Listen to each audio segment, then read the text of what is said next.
지난 일주일 동안의 부동산 뉴스 중에서 주목할 만한 이슈를 골라서 살펴보는 시간입니다. 김인만 부동산 연구소 김인만 소장 스튜디오에 함께했습니다. 안녕하십니까? 안녕하세요. 안녕하세요. 네. 자, 요즘에 아침 저녁으로 선선한 가을바람이 부는데 부동산 시장은 여전히 한여름이에요. 네. 이번 한 주 동안 어떤 이슈가 있었습니까? 이게 날씨는 시간이 지나면 해결이 되는데 부동산은 지금 해결이 안 되고 있습니다. 좀 그러니까요. 됐으면 좋겠는데요. 이번 한 주는 아무래도 중개보수 개편안 때문에 굉장히 네. 좀 시끄러웠고요. 또 종부세 개편안도 정부 여당이 또 합의를 이렇게 하면서 여러 가지로 계속 매주 이렇게 이슈가 나오고 있는 것 같습니다. 예. 자, 오늘 바로 지금 얘기해 주셨던 중개 보수와 함께 전세 시장 얘기를 좀 해보려고 합니다. 네네. 자, 이 부동산 매매 시장과 함께 서울의 전세 시장도 지난달 역시 상승세를 유지했습니다. 시행 1년을 맞은 임대차 3법이 전세 시장 안정화에는 별다른 영향을 끼치지 못했다는 평가가 나오고 있습니다. 영상을 보고 나서 소장님과 이야기 나눠보겠습니다. 지난달 서울의 전세 가격은 6월 대비 0.92% 상승한 것으로 집계됐습니다. 여전히 0%대의 상승률을 유지했지만 6월 0.90% 상승에 비해 소폭으로 상승세를 키웠습니다. 높은 상승률을 기록한 지역은 마포구가 2.56%, 용산과 강동이 각각 1.99%와 1.66% 등입니다. 3개월 후 아파트 전세 가격 전망지수 역시 상승할 것이라는 전망이 우세합니다. 결국 임대차 3법 시행 1년이 지났지만 전세시장 안정세를 보이지 못하고 있는 상황.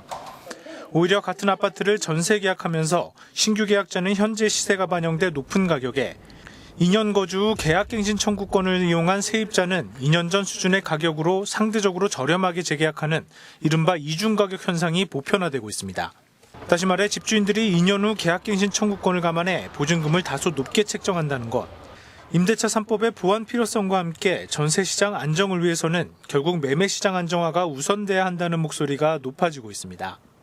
딜라이브 서울 경기 케이블 TV 엄중규입니다.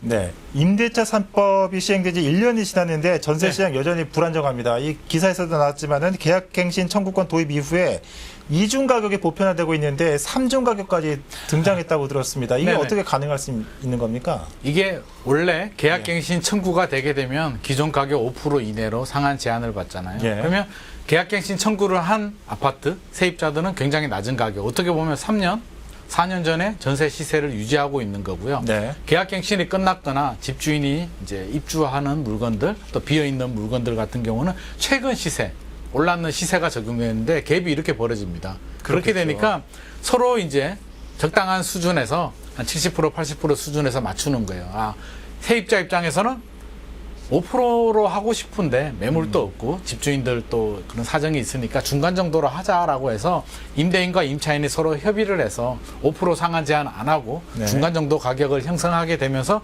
지금 3중 가격들이 많이 형성이 되고 있습니다. 말씀해 주셨지만 지금 주변 시세를 고려해서 5%가 아닌 3중, 2중 가격이 나타나고 있는데 이런 중간값 계약은 추후 분쟁의 씨앗이 될 수도 있지 않을까 싶습니다. 어떻게 보십니까? 아무래도 분쟁의 씨앗이 되겠죠. 이게 제일 문제가 이제 계약갱신 청구권이잖아요. 예. 한 번만 쓸 수 있단 말이에요. 그렇죠. 한 번을 쓰는데 협의를 했어요. 서로가 협의를 했는데 이 협의를 했다라고 해서 계약갱신 청구권이 없어지는 게 아니거든요. 서로 말이야 안 쓰기로 하겠다라고 하지만 임대인 입장에서는 다음에 또 하지 않을까라는 불안감을 가지고 있고 임차인 또 여전히 똑같은 마음이기 때문에 예. 그 불신을 항상 가지고 있는 거죠. 그리고 이게 편면적 강행 규정이거든요. 임대차 보호법은 계약서 내에 계약서나도 이렇게 적을 때 안 하겠습니다라고 적어도 이게 문제가 생기게 되면 임차인 편을 들게 돼요. 임차인이 불합리하게 가진 자의 임대인의 요구에 의해서 들어줬기 때문에 이게 법으로 가게 되면 임차인이 이기거든요. 결국 계약갱신 청구권이 살아있기 때문에 이거는 지금 당장 협의를 했다라고 해서 해결될 문제는 아니고요. 저는 내년 되면 더 심각해질 것 같습니다. 내년 되면 이제 작년에 시작을 했잖아요. 계약갱신 청구권이. 내년 되면 이제 2년이 지나면서 예. 소급 적용이 끝난 물건들이 또 나오거든요. 이렇게 되면 뭐 4중 가격도 형성되지 않을까 하는 생각도 하게 됩니다. 그럼 3중, 4중 가격 논란도 있지만 요즘에는 세입자가 조용히 나가주는 대신에 위로금을 요구하는 것도 문화로 자리 잡았다고 네. 이런 말도 있는데 이런 예기치 않은 부작용이나 풍선 효과들이 좀 나타나고 있습니다. 네. 어떻습니까? 이런 부작용을 줄이기 위해서는 좀 긴급 처방이 필요하지 않을까 싶은데 어떻습니까? 이게 좀 굉장히 안타까운 현상인데요. 이사비는 요구할 수는 있어요. 이게 원래 이사비는 이제 계약 기간이 남아 있는데 네. 임대인, 집주인의 사정으로 좀 부탁을 하는 거죠. 좀 나가줬으면 좋겠다. 대신 내가 이사비나 넉넉하게 좀 챙겨줄게라고 해서 500만 원, 1000만 원 정도 이렇게 주는 경우가 있었는데 이게 계약갱신 청구권이라는 권리가 생기게 되면서 네. 예를 들어서 지금 나가기로 했습니다. 나는 2년 살고 나가려고 했는데 2년 더 살 수 있는, 저렴하게 더 살 수 있는 권리가 생기다 보니까 집주인한테 카드를 하나 꺼내드는 거죠. 내가 나가줄 수도 있는데 그냥 나가기는 싫고 나 권리가 있으니까 돈을 좀 주라. 이사비를 주면 내가 나가고 안 주면 나 2년 더 살아버리겠다라고 하면 2중 가격, 3중 가격 얘기했잖아요. 지금 가격 차이가 같은 단지 안에서도 굉장히 많이 나거든요. 뭐 5억짜리 계약갱신 청구가 되면 5억. 안 되는 아파트들은 뭐 8억, 10억씩 되기 때문에 전세금을 몇 억을 더 올려받을 수 있는데 몇 천만 원 주고 올려받을까? 라고 이게 고민에 빠지는 경우들이 있고 가장 많은 경우들은 그거죠. 매매 계약을 했습니다. 그래서 네. 내가 팔기로 하고 명도하는 조건으로 세입자가 나가기로 했습니다. 그래서 명도하는 조건으로 계약을 했는데 세입자가 카드를 꺼내드는 거죠. 원래 나가기로 말을 했다가 나는 계약갱신 청구권 하겠다라고 하면 팔겠다는 매도인, 집주인은 계약 위반이 되잖아요. 그러면 막대한 위약금을 물려줘야 되기 때문에 네. 울며 겨자 먹기로 하는데 이게 2, 3천만 원이고요. 심한 경우는 제가 뭐 억 단위까지도 제가 1억, 5천만 원, 1억도 제가 봤거든요. 그래서 이런 부작용들이 많이 생기고 있습니다. 네, 그럼 이런 혼란스러운 전세 시장을 해결할 수 있는 좀 근본적으로 안정화시킬 수 있는 방법에는 뭐가 있을까요? 저는 계약갱신 청구권 같은 경우에 좀 시간을 둬야 돼요. 네. 시간이 지나면 긍정의 효과가 분명히 나올 수는 있는데 이게 단기간에는 2+2 계약갱신 청구라는 것 자체가 분쟁의 씨앗이거든요. 왜? 한 명은 임차인은 청구를 하게 되고 임대인은 받아줘야 되는데 저는 그렇게 생각해요. 차라리 최단 존속기간이라고 해서 우리가 89년도, 1989년도에 1년에서 2년으로 바뀌었거든요. 늘어났단 말이에요. 지금 2년은 무조건 보장을 받잖아요. 그러면 2년을 3년으로 그냥 이렇게 최단 존속기간을 연장해줬으면 예. 분쟁이 생길 수가 없잖아요. 새롭게 계약하게 되면 이제 무조건 3년이야. 빨리 나갈 것 같으면 빨리 나가는 걸 협의하면 되거든요.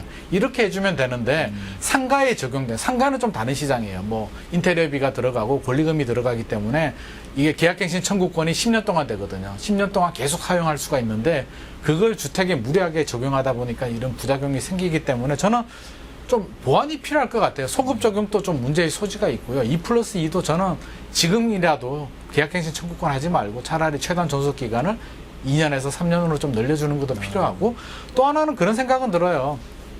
좀 더 소프트웨어적으로 해서 제 생각이긴 하지만 강제로 하지 말고 5% 상한 제한이나 안 올리는 주택 그 기간 동안에는 종합부동산세를 합산 배제를 좀 시켜주겠다. 이런 당근을 주면 아마 많은 임대인들이 올려라고 해도 서로 안 올리겠다고 하지 않을까 하는 생각이 들거든요. 그래서 너무 채찍만 가하지 말고 좀 당근도 좀 생각해 볼 필요가 있지 않나 싶습니다.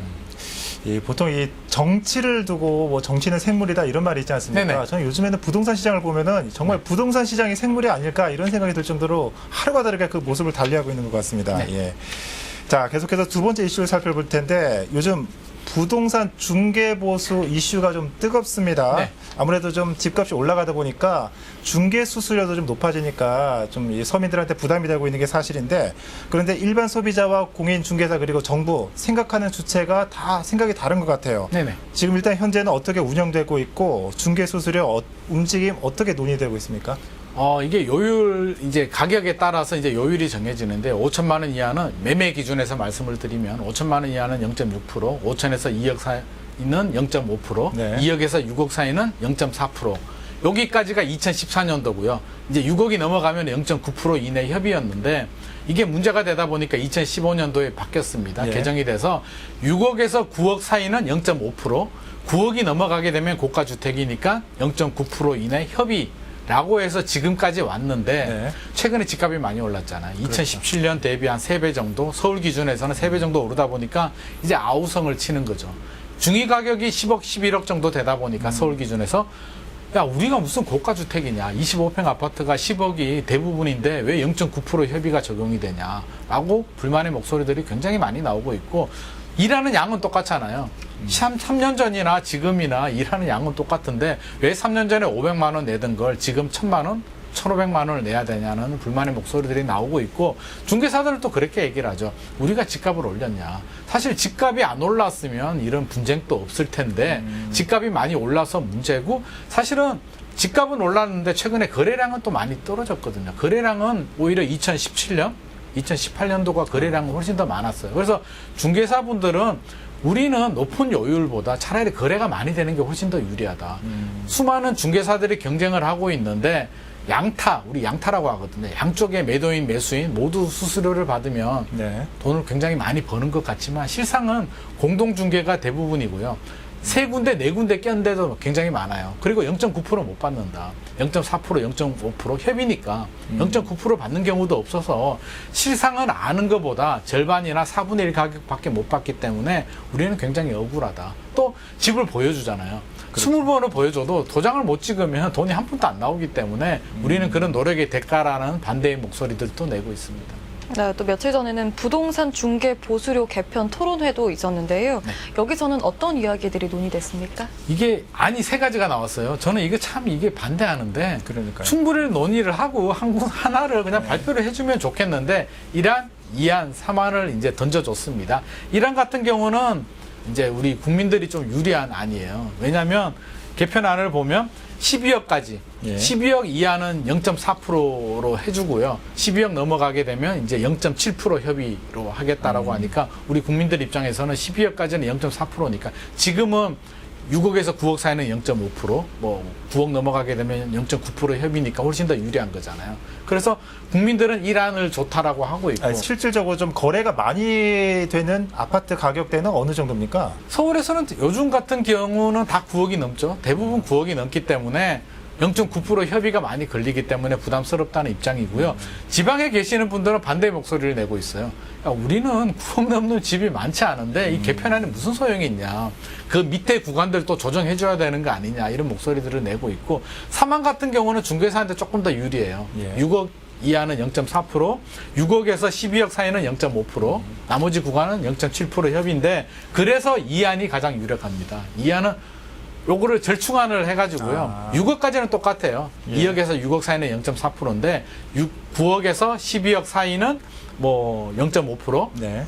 9억에서 12억 사이는 그렇죠. 9억에서 12억 사이는 0.5%, 12억에서 15억 사이는 0.6%, 15억이 넘어가야 0.7% 이내 협의로 이때는 하겠다. 협의입니까? 네. 15억 이상은 협의. 예. 네. 7억 협의니까 0.7% 협의니까 0.9%보다는 좀 완화된 거 아니냐. 그래서 네. 정부는 반값 정도다. 0.9% 내던 걸 0.5%, 0.6%, 0.7%니까 훨씬 더 유리하다. 이렇게 목소리를 내고 있는데 또 일각에서는 아니다. 0.9% 협의니까 만약에 지금 13억 아파트예요. 그러면 12억에서 15억 구간 사이 걸리잖아요. 네. 지금 0.4%, 0.5% 협의해서 낼 수 있는데 0.6% 못 박아버리게 되면 오히려 더 많이 내는 거 아니냐 이런 말들도 하고 있습니다. 자, 정부는 아무래도 좀 앞서 말하신 대로 이 절충안에 좀 무게를 두고 있는 모양새인데 네. 뭐 양쪽 모두 뭐 국민이나 아니면 뭐 중개업자들 사이에서도 양쪽 모두 볼멘 소리를 하고 있는 게 좀 사실이거든요. 네네. 평론가님은 이에 대해서 어떤 개선안이 바람직하다라고 보십니까? 저는 개인적으로 협의 이런 거 굉장히 싫어합니다. 네. 그래서 너무 복잡하지 않아요? 제가 설명을 드렸지만 매덕 이하는 뭐, 매덕 이하는 몇 프로, 심지어는요 이게 구간이 5천만 원 이하는 우리가 0.6%인데 25만 원 정도 돼요. 25만 원, 30만 원 정도 수수료 내는데 일하는 양은 비슷하거든요. 굉장히 좀 부족해요. 근데 내는 입장에서는 25만 원도 굉장히 좀 아까워하고 힘들어하시는 분들도 계세요. 그래서 네. 요율 자체가 저는 너무 복잡하다. 물론 비싼 집 능력 되는 분들은 더 많이 내라는 입장이지만 저는 좀 단일 요율로 하면 좀 좋지 않을까. 0.5나 0.4, 0.6은 좀 부담스럽다면 0.5 정도로 단일 요율로 하는 게 좀 좋을 것 같고요. 이 기회에 좀 그런 것도 논의를 했으면 좋겠어요. 저 아이디어지만 차라리 요율로 하지 말고 그냥 금액으로 일정 금액 정도 이렇게 정한 다음에 집값이 오르잖아요. 전년도 집값 상승률을 좀 반영해서 매년 이렇게 공시 가격처럼 요율도 네. 이렇게 좀 해주는 것도 분쟁을 좀 줄이는 방법 아닐까 싶어요. 이게 협의가 저도 굉장히 좀 곤혹스럽거든요. 0.9% 협의지만 주는 사람이 나 0.3%, 0.4% 주겠다라고 하면 멱살 잡을 수도 없는 거고요. 굉장히 곤혹스럽기 때문에 제발 협의 좀 없앴으면 좋겠고요. 단일 요율로 하든지 아니면 금액을 딱 정해줘가지고 이 금액 딱 그리고 매년 반영해서 이게 금액을 조금씩 올려주는 것도 좋은 방안이 아닐까 싶습니다.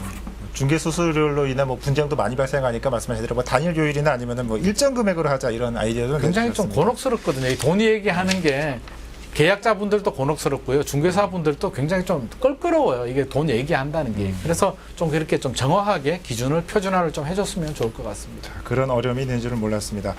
자, 결국 이 집값 급등은 단순히 사고 파는 사람들만의 문제를 넘어서 이 전세 시장과 부동산 중개업자의 중개 수수료 이슈까지 번지고 있는 걸 보면 결국은 집값을 잡아야 한다는 해법은 변함이 없어 보입니다. 지금까지 전세 시장 3중 가격 현상과 중개 수수료 개편에 대해 김인만 소장과 함께 살펴봤습니다.